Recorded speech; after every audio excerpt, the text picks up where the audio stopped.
এনায়েতুল্লাহ আব্বাসী, যিনি বাংলাদেশের একজন প্রখ্যাত আলেম, একটা ঘরানার অনেক বড় আলেম এবং মানে প্রধান আলেম বললেই চলে আর কি।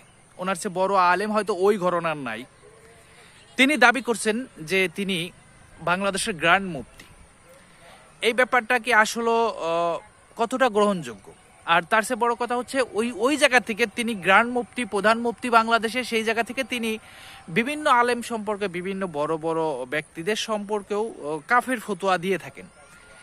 তো ব্যাপার হচ্ছে কি কি বিষয়ে তিনি কাফের ফতোয়া দিলেন বা বিভিন্ন আলেমদের সম্পর্কে তিনি কি ধারণা পোষণ করেন অন্য অন্য ঘরানার যে সমস্ত আলেম, যেমন মনে করেন যে আপনার মিজানুর রহমান আজহারি, বাংলাদেশের সবচেয়ে বড় সেলিব্রিটি যদি থাকে তাহলে মিজানুর রহমান আজহারি, এটা নিঃসন্দেহে।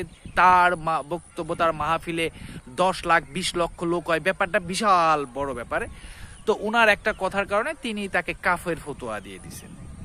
এখন ব্যাপার হচ্ছে কি কথার ভিত্তিতে উনি এই কাফের ফতোয়া দিলেন এবং কেন দিলেন, সেটাও তো একটা ব্যাপার। উনি বলছেন যে রাসূলুল্লাহ সাল্লাল্লাহু আলাইহি ওয়াসাল্লাম কাউবয় মানে রাখাল ছিলেন, এরকম কিছু একটা বোঝাইতে চাইছে। যদিও আমাদের দেশের একটু মানে কঠোর যারা কোরআন হাদিসের কি আছে না আছে ওই বিষয়গুলা প্রাধান্য না দিয়েও ওনারা নিজেদের মাঝহাব বা নিজেদের ঘরানার মানুষরা যারা নিজেদেরকে সুন্নি দাবি করে, এই সমস্ত লোকদের কাছে অনেক বেশি খারাপ লাগে বা এটা মানে তারা পছন্দ করে না যে এই ধরনের কথা। যেমন আব্দুর রাজ্জাক বিন ইউসুফ, তিনি বলছিলেন যে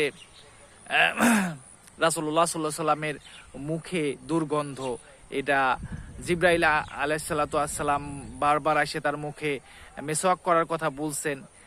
এই জন্য তার মুখে সে মানবিক কারণে, মানুষ হিসাবে তার মুখে দুর্গন্ধ হইতো, এই কথা বলার কারণে, যদিও এটা হাদিসে আছে, যার কারণে এই কথা বলার কারণে এনায়েতুল্লাহ আব্বাসী আব্দুর রাজ্জাক বিন ইউসুফ সম্পর্কে তো কি বাজেভাবে রিয়েক্ট করলেন, কি বাজেভাবে গালি দিলেন, ঠিক আছে।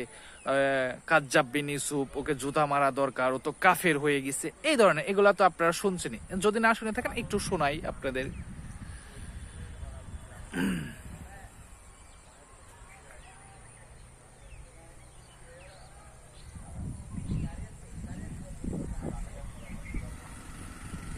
আচ্ছা, শুনলেন তো। ব্যাপার হচ্ছে যে ইনায়েতুল্লাহ আব্বাসী এরকম ভাবে গ্র্যান্ড মুফতি দাবি করে এবং বিভিন্ন বড় বড় আলেমদেরকেও তিনি কাফের ফতোয়া দিয়ে দেন। আসলে কি তিনি বাংলাদেশের গ্র্যান্ড মুফতি হওয়ার যোগ্য, অথবা এদেশের অধিকাংশ মানুষ কি মনে করে?